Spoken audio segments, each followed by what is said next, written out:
Good afternoon to everybody, to this second RISIS Research Seminar. So this series of seminars has been created under an European project, you know, Research Infrastructure for Science and Innovation Policy Studies, RISIS or RISIS, there are different ways of spelling it. And RISIS has a goal to create a research infrastructure, so it's about the data and providing useful data for research policy and higher education studies. But we came quickly to the idea that data needs to come together with usage, and that we need to discuss about usages and scholarly results derived from RISIS data or similar data sets. So this is the idea around these seminars, to present studies based on research policy, higher education studies, innovation, based on relevant data set and possibly linked with RISIS. And that's the second seminar of this series. I want to remind you some rules of the game. First, you are asked to mute your microphone to avoid any problems and noises. Second, this seminar is recorded and will be published on RISIS website and YouTube channel. Third, since we are fairly good participation, I see now we have 38 people, I strongly advise to ask your question in the chat, and I will moderate the discussion, since with so many people online it will be difficult. And I must say, it's very good. We tried this since in COVID time, most of conferences are suspended or online, and the participation is really impressive. That's a very good start. Today's seminar is on a highly relevant topic for us, so how universities react to funding policies, the effect of performance level. And so we are dealing on measuring effect of funding reforms on the performance of universities, and we are dealing with quantitative data which come from databases associated with RISIS. And I have the pleasure to welcome Giovanni Cerulli as presenter. Giovanni Cerulli is at the IRCrES CNR, so the Research Institute on Sustainable Economic Growth of the Italian National Research Council. Is, by the way, one of the core partners in RISIS.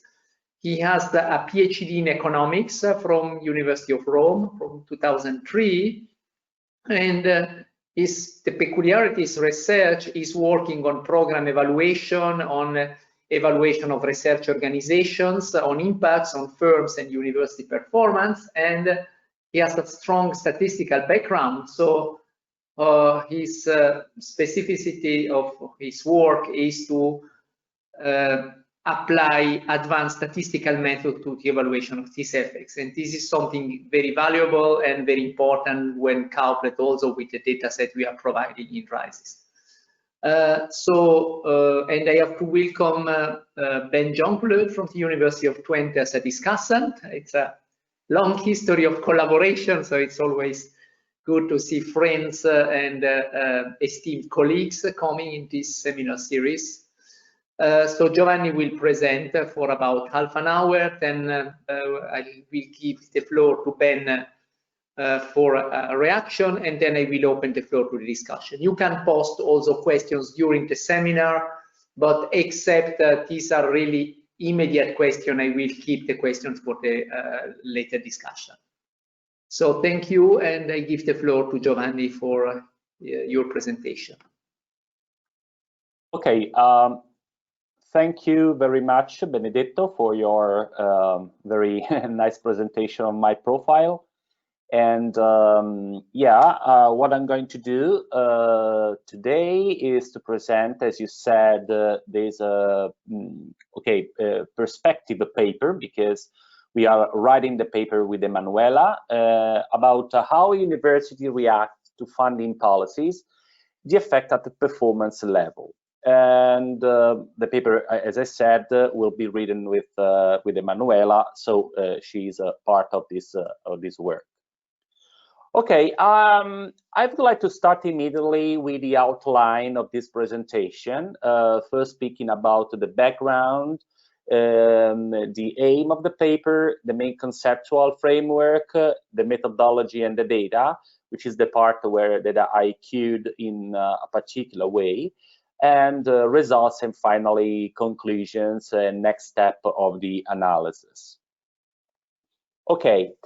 As for the background, we all know that higher education policy design various kind of incentives that are thought for stimulating some reactions, some changes in the universities in order to achieve peculiar objectives, right? What is interesting and very rarely measured, unfortunately, is that the reaction to these policies on the part of the HAES is very heterogeneous.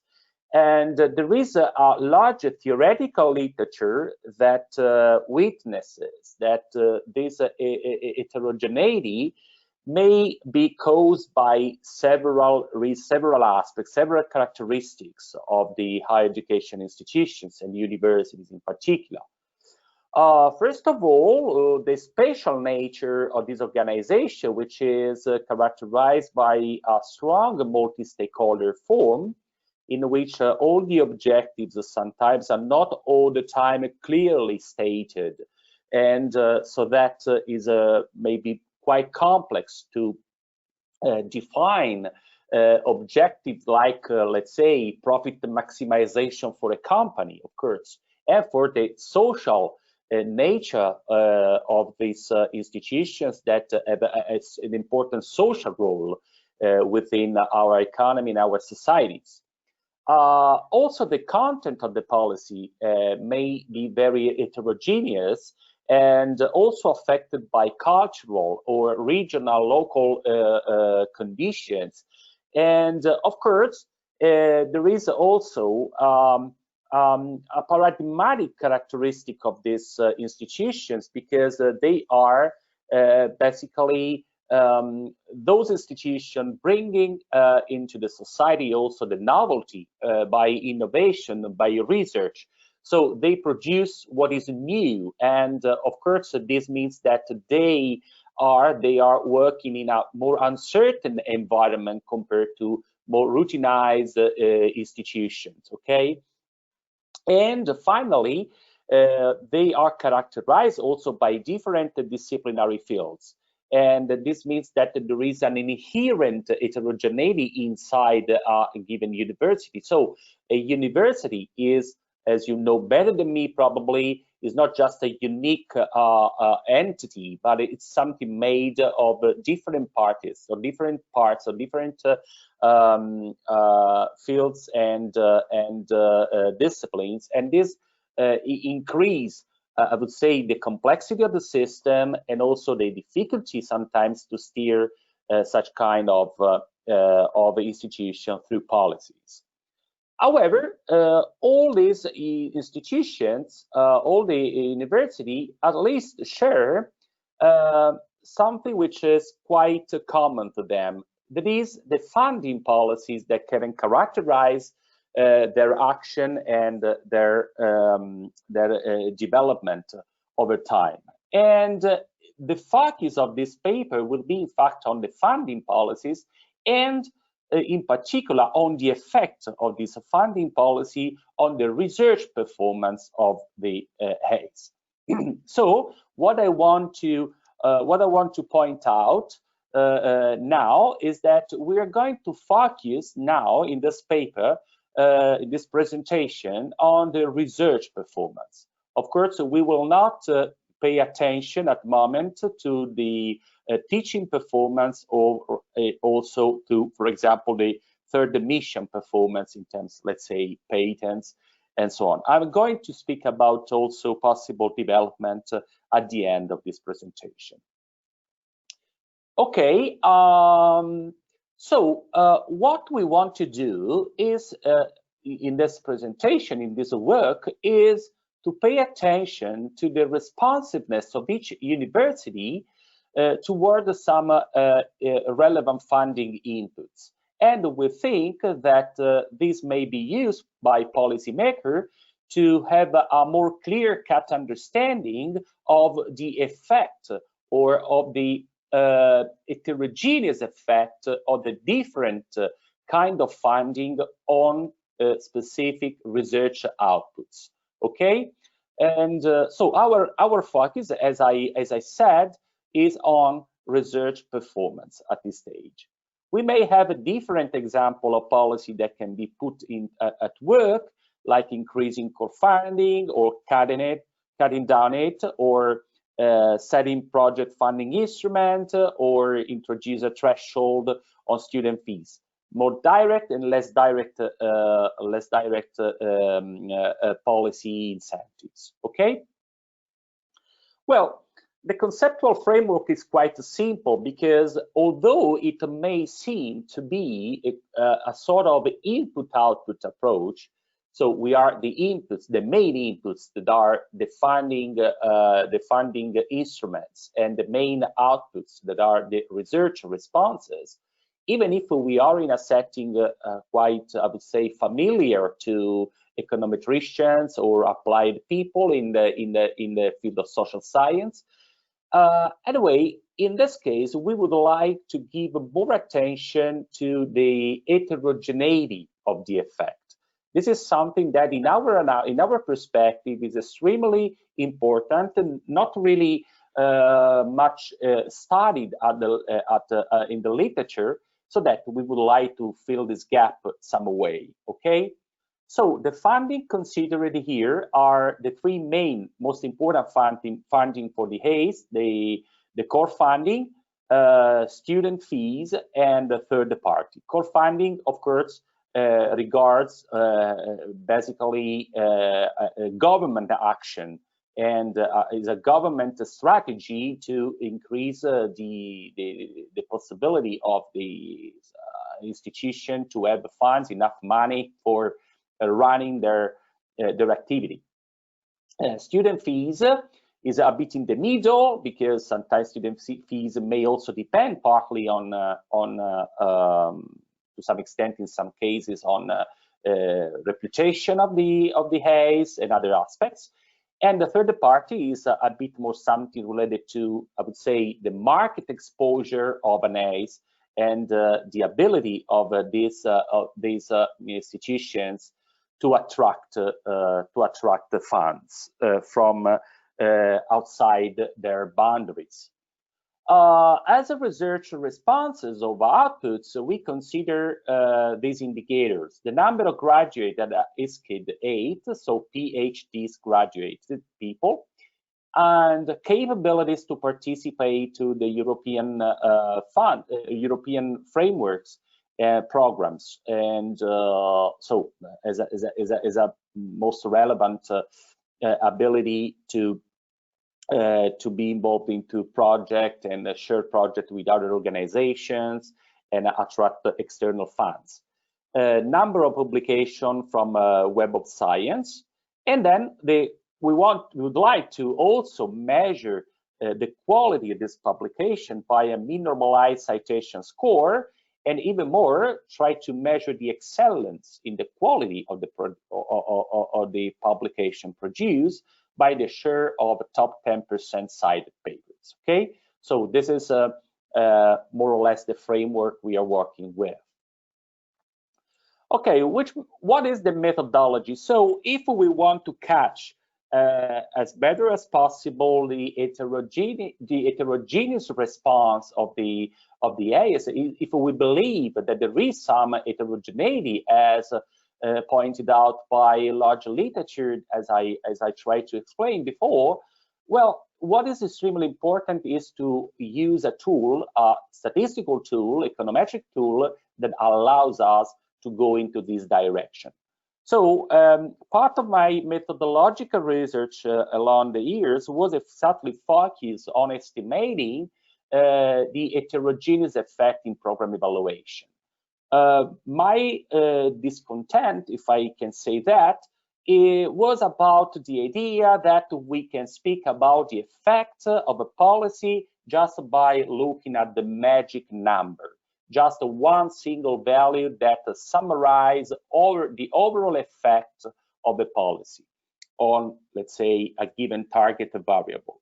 I was really disappointed by the fact that the literature and also the econometric literature was really obsessed by providing the single numbers, magic numbers that are, of course, very simple to explain to other people, but sometimes very limiting in explaining exactly the functioning of a given policy, okay?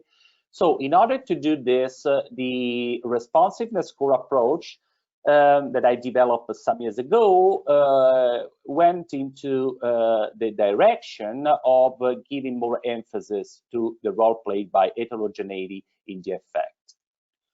Okay, what is the logic, the rationale for using the responsiveness score? And then I'm going, of course, to explain a bit more in detail what a responsiveness score is.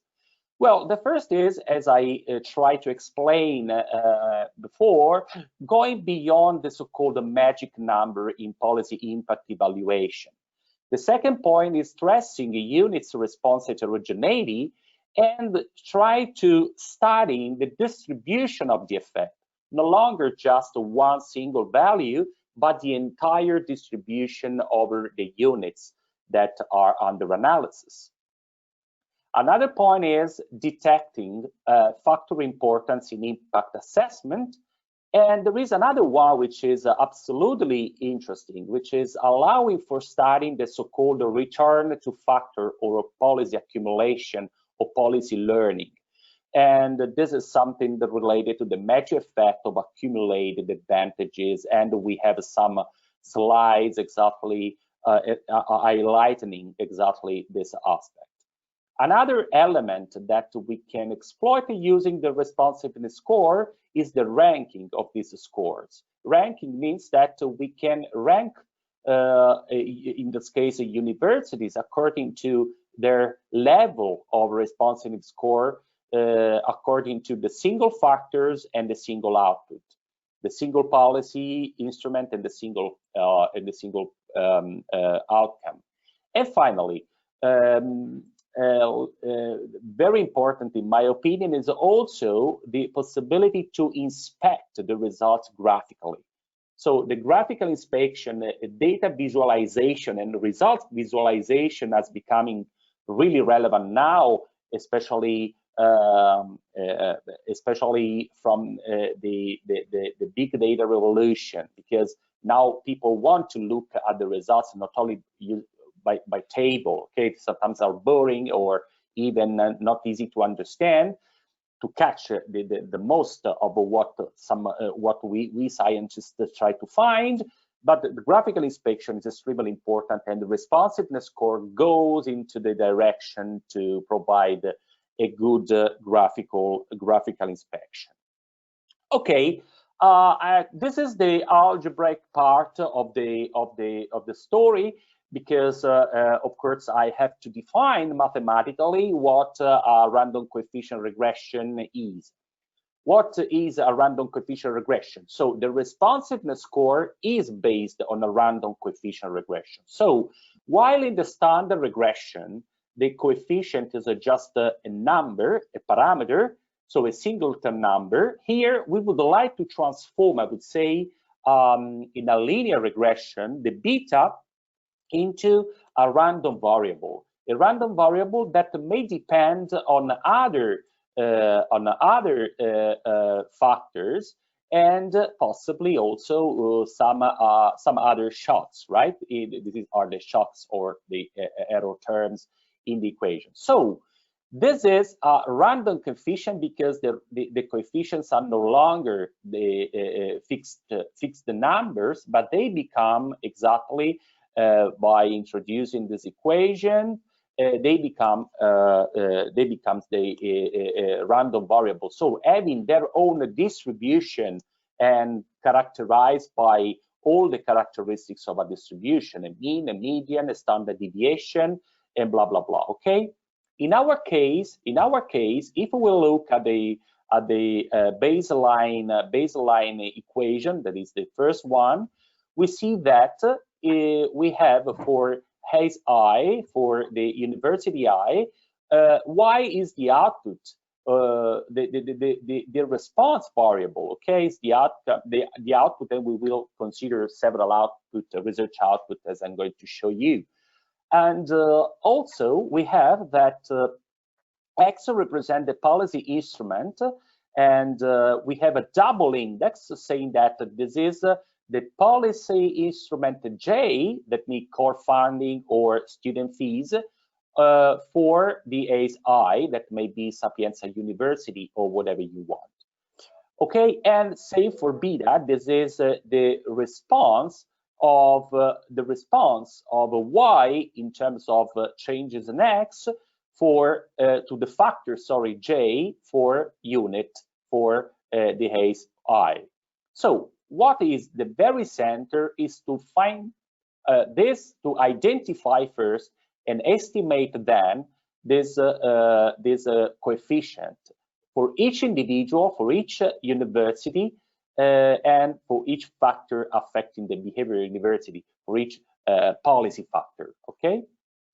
Well, the main result of the responsiveness score model is a matrix of these responses. So you see that we have n by q responses. Okay, because n are the number of individuals. In this case, in our case, the number of universities, and Q big is the number of factors. In our case, we have 3 factors: core funding, third-party funding, and the student fees. Okay, so how to get these? Of course, I don't have time to get into details, but it can be proved that the previous system of equations, this one, finally can be rearranged and transformed into this longer equation, which is a pure random coefficient regression. In this case, I also introduce another index, which is a time, so that in theory we could also exploit the time dimension. We didn't do this. We pooled everything in one single time, which is the entire span of years we can use with other data set, as I'm going to explain. But in theory, we could also estimate this matrix time by time in each different year. Okay, so that we can have also a snapshot of the evolution over time of the responsiveness scores. Okay, put very simply, and without further complications, I would like to give you just this intuition. What is a responsiveness score? It's an idiosyncratic slope, okay, in a regression of y on x. Okay, so it's equivalent to say that each observation, for example, observation 1, 2, 3, 4, 6, each observation has its own slope, and this slope may have a different magnitude, a different size, and maybe a different sign.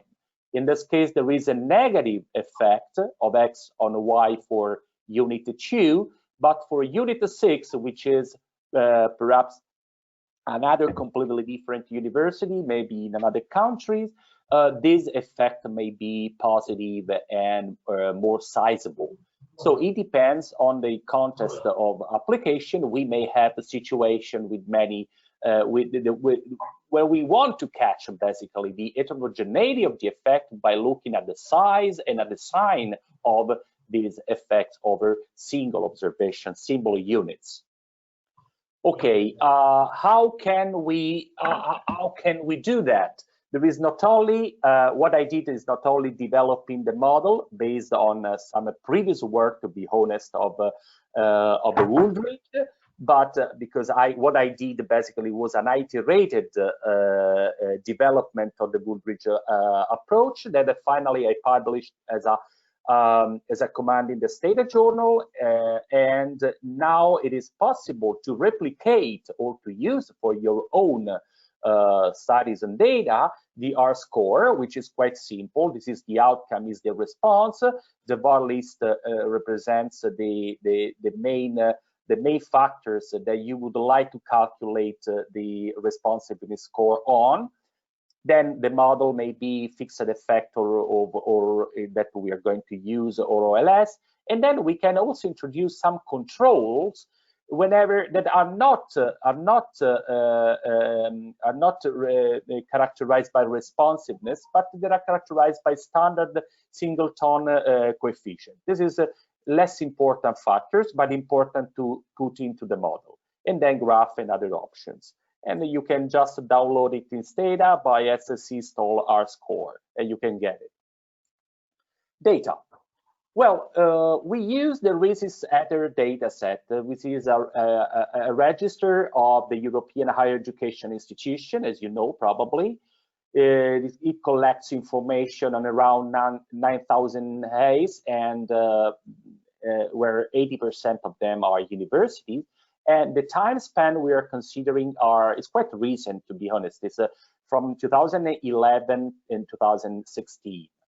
Okay, we have many information. To be honest, it's a really nice data set full of information about the A's, although not complete, with many missing, unfortunately, but rich, at least in terms of the data of the variables that we can have, in terms of many descriptors, geographical information, students and graduates, personal, finances, and research activities.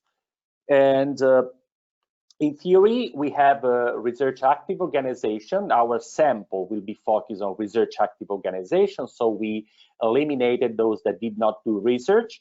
And in the EU 27 plus the UK. Okay, model specification is pretty simple. We have the following research output: total graduated IRCrES 8, number of publications, participation to European project, mean normalized citation score, and share of top 10 cited works. And the treatments are co-funding, third-party funding, and student fees. And we have a series of control plus, this is important, also the fixed effect. And we believe, we hope the fixed effects also to, at least to some extent, of course, to catch the role played by unobservable controls. Anyway, the controls are the size of the institution, the geographical location, the presence of multi-site campuses, STEM orientation towards science-based sectors, and STEM orientation for students, age, and foundation year. Okay. Importantly, is that all the variables we are considering are standardized by the size, by total staff. So it means that we are, I would say, cleaning up the data for the a possible bias introduced by different size, different magnitude of the institution, and so that we can find the pure effect of the variable we are considering and the policy we are considering without taking into account a possible mediating effect due to the size, different size.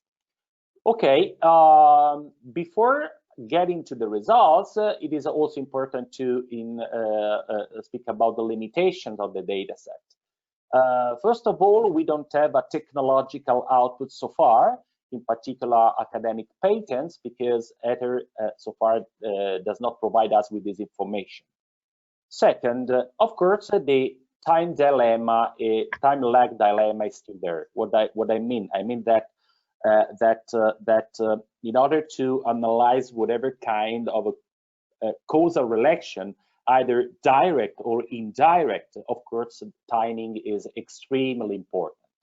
And extremely important conceptually, because we may think that there is no the same time lag for whatever output you're considering. Some outputs require more time to come into an effect, and other requires a smaller amount, a smaller time, okay, a shorter time, sorry. And in our case, also there is an econometrical reasoning for using a lag, which is the one to avoid the simultaneity bias, due to the fact that possibly all these variables may largely contain feedbacks, so that X has an effect on Y, but Y has an effect on X, right? We know that in this case, estimation may be a bit affected by some inconsistency. In our case, we try to attenuate the simultaneity by introducing a 1-year lag. It's not much, but it is something that generally can work, especially because we are also introducing fixed effect for unobservable components, okay? Another limit is that important countries like France, for example, is not in our analysis, because we have a few observations for France, and also many variables are not present for this country in the data set. So we have, for example, a good representation of the UK and a poor representation, pretty zero for France. And the second, the other element important, as I was referring to before, is about the unobservables. We, of course, have many unobservables that can count in driving the effect of the policy to the main outcomes. And these unobservable may be of whatever kind. For example, specific ability of the RISIS researchers, some experiences, or organizational features, or very contextual elements. Of course, we by introducing some of the controls we have seen before, we hope to, in some sense, take these characteristics into account. But of course, we are pretty sure that many other unobservable may be at work. How to deal with this? We have fixed effect regression. Fixed effect may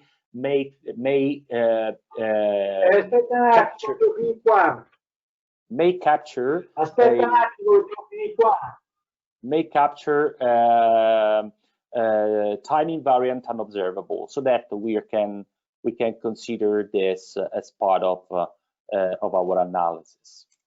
Okay, now I directly go to the description and some descriptive statistics, and then I will discuss the results in terms of, let's say, inference. So descriptives first and inferential results later.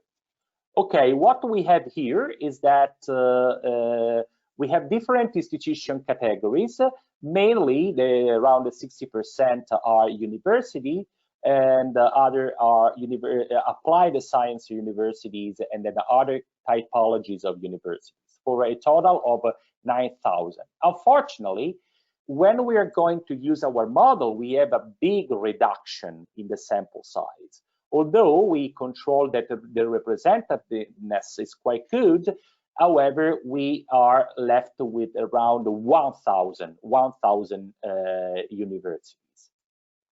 Okay, in fact, it's 1,020, as you can see in our sample, on average, because it depends on the outcome, right? It depends on some outcomes is 85, 850, other are 1,200, but on average, we have 1,000 institutions. And as you can see, we have 3 countries that are well represented, which is Germany, Italy, and the UK, and also other countries like Sweden and Austria have quite a good representation in the sample, also considering that they are smaller countries, of course, so they are well represented in the sample. Okay, other descriptives. These are the distribution of the research output we are considering. Okay, I have to excuse, just because we introduce all the time the total graduate at IRCrES 6 and 7, so the number of graduated students. Of course, this is not a research output, but however, we prefer to leave it in our results as a check. Why? Because we know very well that for this output, we should have some specific pattern that are very recognizable. So if our analysis works for this output, so we may a bit more be confident that the model should work well also for the other outputs. So this is not a big problem. But anyway, I don't want to leave you with the idea that we consider this as our research output. No, of course, just this one, and this one are research outputs. Okay, what we can see from this distribution, this is just descriptives, right, is that there is a log normal form of this distribution, which was quite expected, but of course, and well known, as you know. It means that there is a large mass of universities that are more or less around the mean median. This is the median, of course, the median. However, we have an elitist mechanism. This elitist mechanism is very, very well represented also in the results. So we have a fewer number of universities having a peculiar pattern. Okay, remember that these graphs this distribution have been neutralized for the size. So this is the real effect. I would say the real pattern in the distribution. It's not something driven by the size. So that what we see is that there are few universities having a peculiar pattern. Sometimes very high top percent, high publication, high PhD, and probably we are speaking also about the elite in the European HACE context. But we see exactly the same pattern also in the funding instruments. So also the funding instruments follow the same kind of pattern. Again, we are very close to a Pareto, or I would say log normal distribution with long right tail. And especially in the third finding, we see that this long right tail is extremely pronounced, and it means that in terms of the third party funding, the phenomenon is even more elitist than it is for the core funding, which is a bit more balanced, I would say, and the student fees. So we have a lot of homology, of course, but we have also elitism in some way due to the long tails. Okay, this is the background also for understanding part of our results, our inferential results, and for, of course, building to say compelling narrative of what we find. Okay, this is the first results about the responsiveness scores. What is this? This is a generally for each outcome I have two results, which is this one, which is the graphical representation, and of course the descriptive statistics of the responsiveness scores. So what we are measuring here, just to give you an idea, is the distribution of the effect on a specific outcome, which is the outcome here, is the number of graduated PhD. So stick around the behavior of the core funding, which is this one, so that I explained this as just an example, and then all the other cases follow the same reasoning. So this is exactly what? This is the distribution of the effect induced by the core finding or changes in the core finding, increase in the core finding on the total graduate, that is 6 and 7. Sorry, this is the number of students, of course. It is not the number of PhD. Forget what I said before. So this is not a research outcome. Okay, what we see here, this is just for give you the idea of what we are going to comment later on, is that this is the distribution of the effect. So the distribution has a positive average or median effect, which is quite bell-shaped, but although with a quite long right tail, also getting negative values. But it's quite well centered, and I would say centered on the average. And then what we see here is a clear ordering of the effects of the different funding instruments, with the core funding ranking first, the third party ranking second, and finally the student fees ranking third, with a really negative and quite spread distribution. So in other words, what we are saying is that if you're going to increase the core funding, it's very likely that you are going to increase the number of graduate students. Of course, there is a big simultaneity here. So this is just for us to give an idea of the model functioning and interpretation. Okay. So what is important? What is more important is this one. When we look at the first research output. Okay, before going here, just to give you some insights, this is the result of the descriptives about the previous distributions: mean, median, standard deviation, and so on. For example, in this case, we see that we have a standard deviation of the core funding effect, which is smaller. In fact, it's 0.032, and which is smaller than 50 and 46 for third party. So Giovanni, sorry, since I see that you still have 20 slides to go, try to be a bit synthetic. So in about 10 minutes, yeah, sure. Finish. Otherwise, there is no time for giving you feedback. Okay, great. What you can see here is the more important part, which is about the PhD students. And as you can see here, you see that both the third party and partly the core funding are a bit spreader than the student fees. What we struck us is to find that kind of effect in the student fees, which is positive and well concentrated. So how can we interpret this positive effect of the fees? It could be associated with a selection effect, probably in favor of the best students operated by higher fees. So as a sort of, I would say, signaling or process that can increase, I would say, the quality of the student welcome, and possibly the possibility also to offer better teaching and better training. Okay, and at the same time, however, also the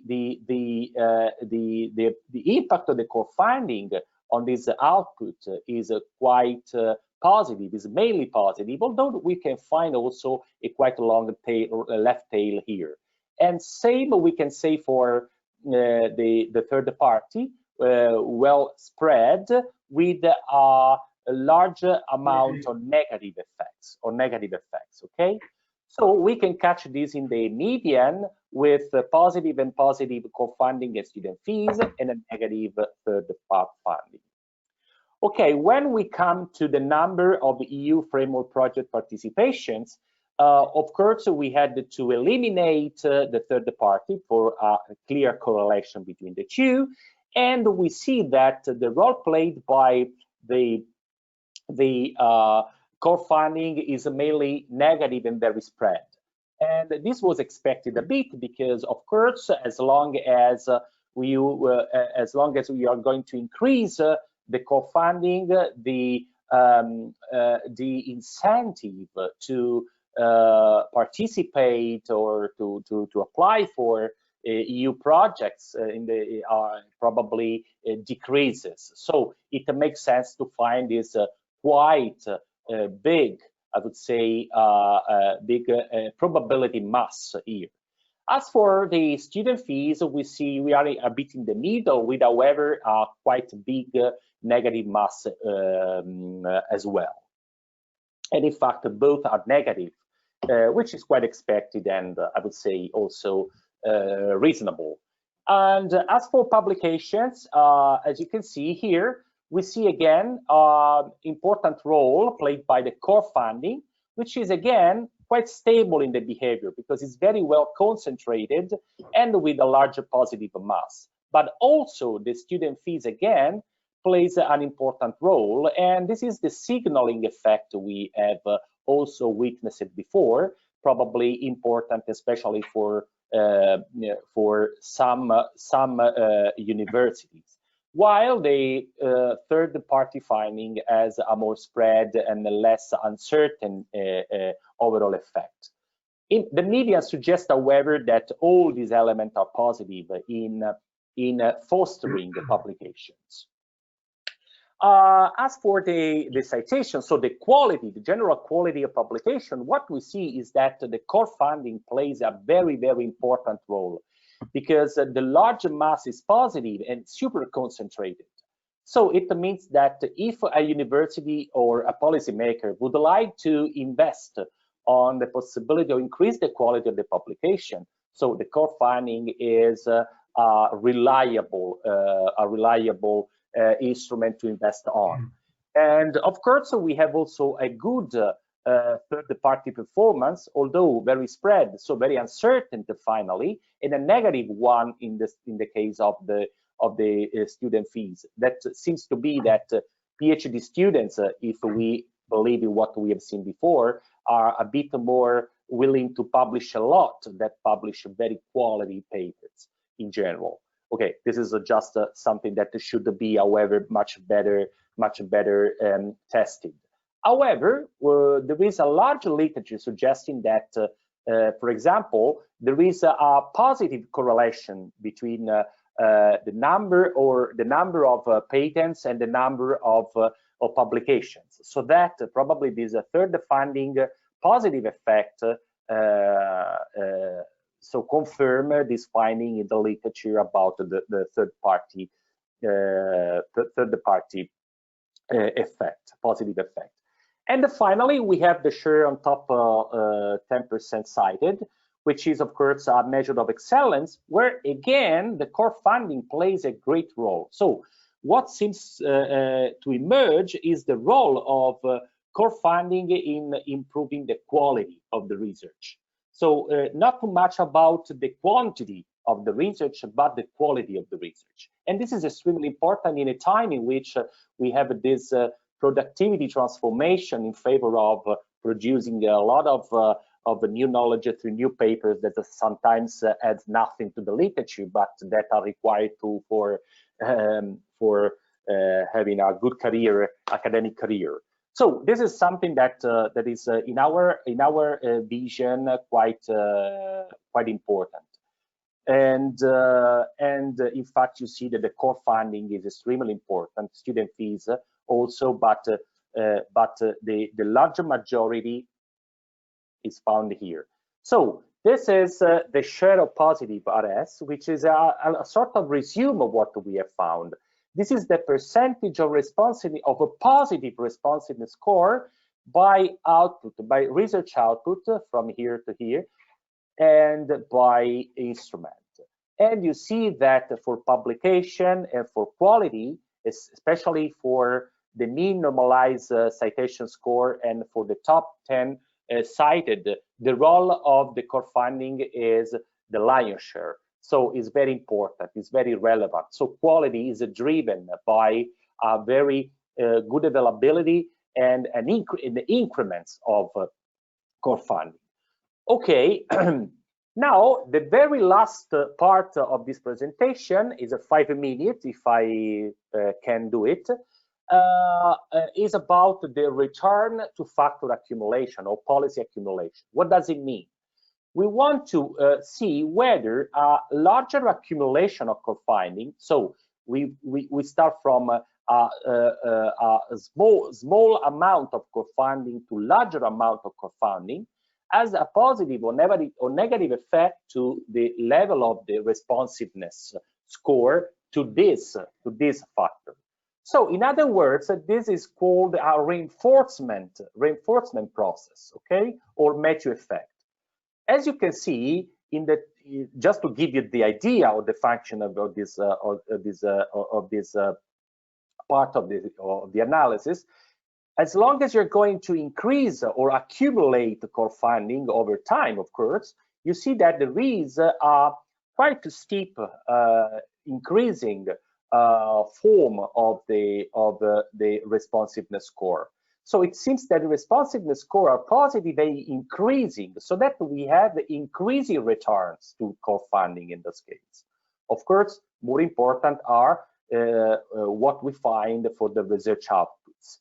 And this is for the PhD. We still see a quite increasing patterns from negative also to positive increasing.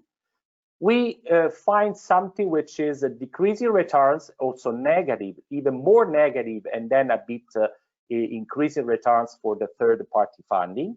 And look at the student fees that we found to be very relevant in this case. So now we discover that the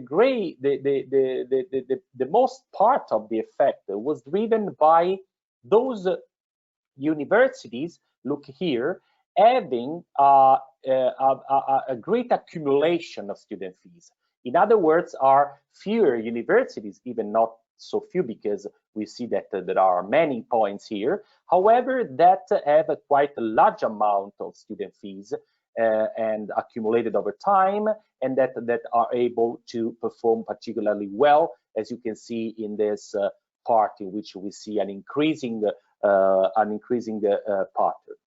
Okay, as for participation to you, we do not see great pattern, except for, again, this sort of